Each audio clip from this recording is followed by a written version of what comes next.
Finally got my bit, and this is the right one that I've been waiting for. I guess it came from Tools Today or whatever, but I ordered it off of Amazon. This is a 7/8 inch spiral flush trim. It's basically like the white side, but this is a Mana tool. And I want to say this bit was 175, but check this big boy out. If I can get it out with one hand. Hold on a second. All right, and we're back. Check this sucker out. 1/2 inch shank, compression, spiral, flush trim bit. And it's got double bearings. So you can actually take this bottom bearing off and have the bit sit like this in your router table, or you could take the top bearing off and I forgot what it's called, but it's like a pre-cut thing. You can run it on top of your board. So I'm ready to give this a try. The bit that I ordered before by Whiteside, somebody had switched bits in there and returned it, and then of course I got the crappy bit. It was some Chinese 1/4 inch shank, and it didn't have the bearing. It was just a single bearing. And the Whiteside is 190. You're going to be spending $200 for that bit. So, oh man, today definitely is Good Friday, because I got a lot of stuff I didn't think was going to come in from Amazon came in today.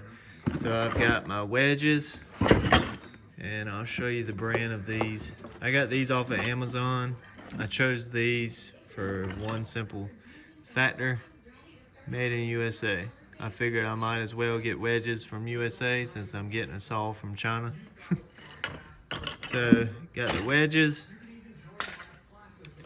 I've got two Knipex pliers. These are the long needle nose, and they have a 90 degree or like a 45 at the end, and it's the long reach one. So I got that. I got a Oregon chainsaw file. It's got everything that you basically need. It's got a file. I've got a 5/32. I'm gonna use that on the Milwaukee.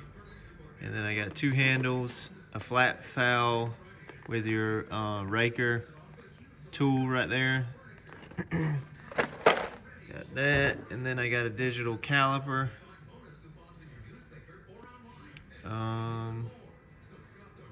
Says it's stainless. I don't know. I forgot how much I paid for this one, but it seemed to me like it was better than the other ones, which is why I went with it. And then of course I got my Amana tool bit. These things are so hard to get off with one hand. Here it is here. And then I got my Klein Tool moisture meter. So this is awesome. And I got this one used, so it's not in, brand new shape, but I think I paid 20 bucks for this, so can't complain. And then that's it for right now. Oh, I didn't know this was going to come in. It said it was going to take like 2 weeks, but it came in. But I got the Toyota seal packing, so now I can get to finishing the Prius. So parts wise, I already did the throttle here. So what I did was I took the throttle body.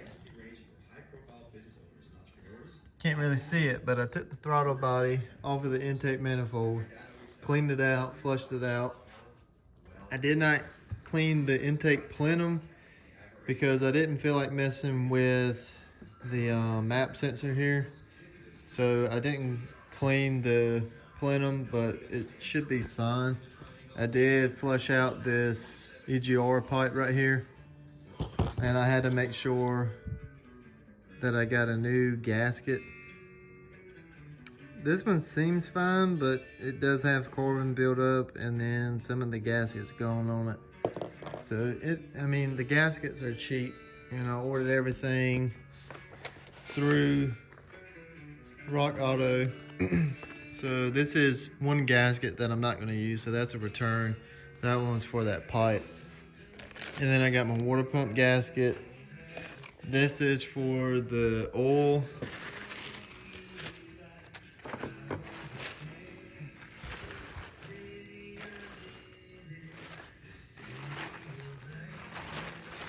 So those O-rings go to this oil filter bracket here, and that's on the block of the motor. So that's where these O-rings go. And then this is going to be a return because this is the intake gasket and then your throttle body gasket. This is not the style of the throttle body gasket here, so this is going to be returned because I have another intake gasket that I'm going to use. And then I did get an air filter, but today I've got 4 more parts coming. This is the gasket for the pipe. It looks identical to this one with the little 4 slits that go over the cap. So these are the parts that I'm working with. And then I did get new head stud bolts. I didn't get washers. I had a hard time finding washers, so I'm just gonna use the old ones. I'd rather use the washers than use the head bolts that I pulled out. So I'm supposed to have 4 parts coming today, and that would be the head gasket and some other small miscellaneous gaskets, and then I can get everything back together. But I'm gonna take a tub and just soak everything with cleaner and try to get everything as clean as I can. I did take a wire wheel to the head of the top of the head. I still need to clean the bottom, but I can't really do that because I still have a little bit of gas in this line, and I still got coolant and oil that's inside of here too. And I also ordered 2 gaskets for this too, or O-rings, and everything else pretty much ready to go. Got my rocker rollers. Here's the washers here, and then my old head stud bolts. So, and for the Prius,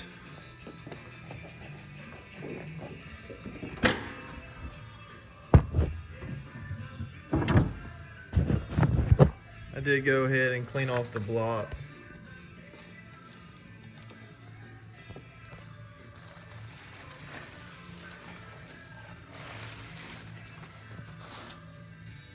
So I have the block ready to go. Set the head gasket on it, put a little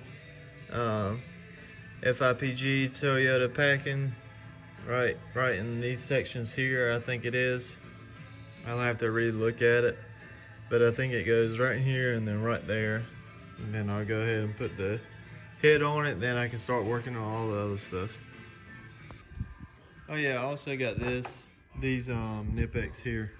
So they're just the regular Cobras, but they have a thin jaw on them because my other one is a lot thicker than this. So I figured I would give these a try just in case if I can't get in to the spot with the other ones, I can go and grab these.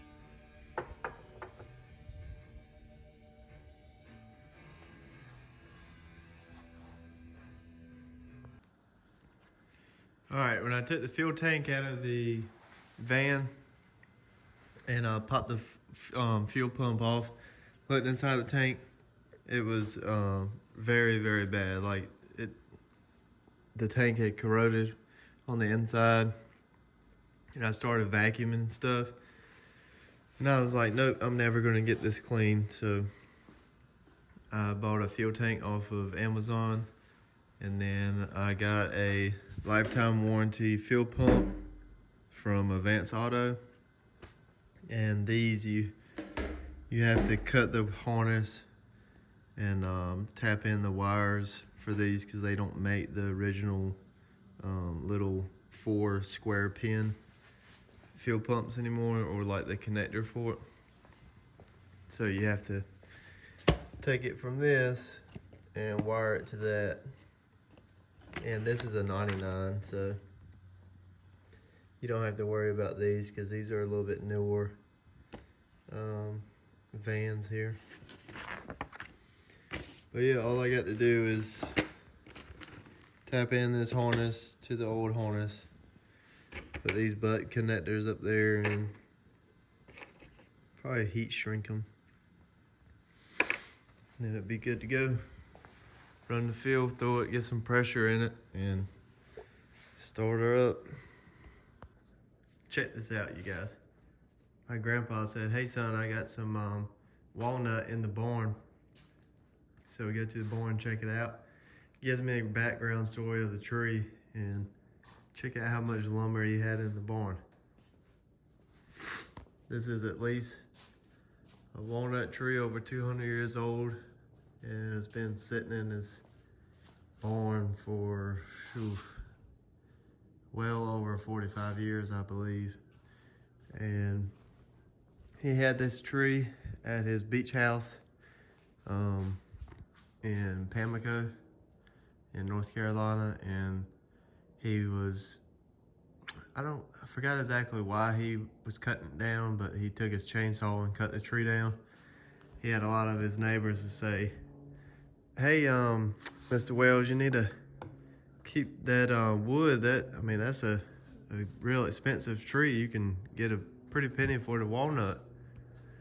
So he took it to a sawmill down the road, and they had cut them up different size, dimension lumber for him, and he often wanted to do something with it, but never had the time to do it. And he got of age, and he saw that I did a couple of woodworking projects, and he knows that I love walnut, so he offered if I wanted the wood. So I've got to do something special with this, and I've got some cut slabs. I think it's this one. One of them he ran through the planer, and it's a good sized board. It's at least 11.5 inches wide. I think it's this one right here. And I think I'm gonna do some kind of engraving on it, and then put at the bottom in quotations like "the walnut from Pamlico." Just, I don't know, I'm trying to brainstorm some stuff on what I can make just to give him something in remembrance, since he's got a story with this lumber. So that's pretty cool. I mean, it's a lot. I mean, I think the sawmill, even with this much, would charge a pretty penny. I just hope I can use a lot of it. I know everything is rough cut, so once I get an idea of what I want to build with it, then we'll start seeing the finish of it. I'm just glad that I've got walnut with sapwood in it. Some figures here. You've got like live edge. I mean, this is some beautiful stuff. And also with the van, I was letting it run, and I noticed I had an antifreeze or a coolant leak down here. And what it was the heater core valve here. The plastic dry rotted because it's really thin plastic and just broke off. I snapped the other ones off just because I didn't feel like tinkering with the hose clamps. I need to get that pressurized hose clamp tool that I seen on Amazon. Somebody shared or whatever. So I had to order that part, and then once I put this part in, I do need to flush out this radiator because it's pretty bad. But the radiator doesn't leak, and I'm just gonna go with it. But it's a 4-port heater core valve, and I've got to put the hoses back and then put this backing plate over the heater core there. These vans are something else to work on.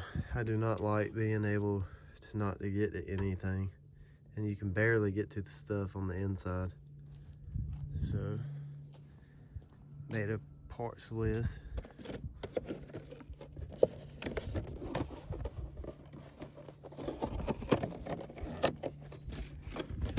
I bought 4 Seasons.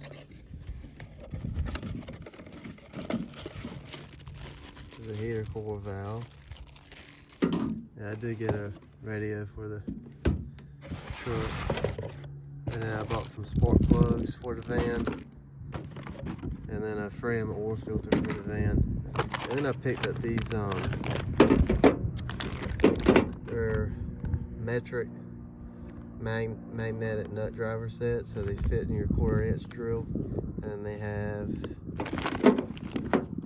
8, a 9, and a 10. And then the other one is 11 up to 14. I'll show you what those look like. The magnetic ends, so you don't lose the bolt. But the main one I'm going to be using is this 10 right here. It's a 1/4" sticking to your drill. The magnet at the end.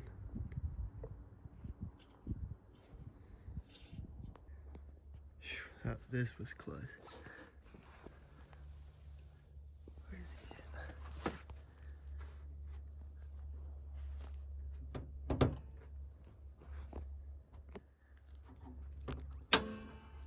Oh, he's gone.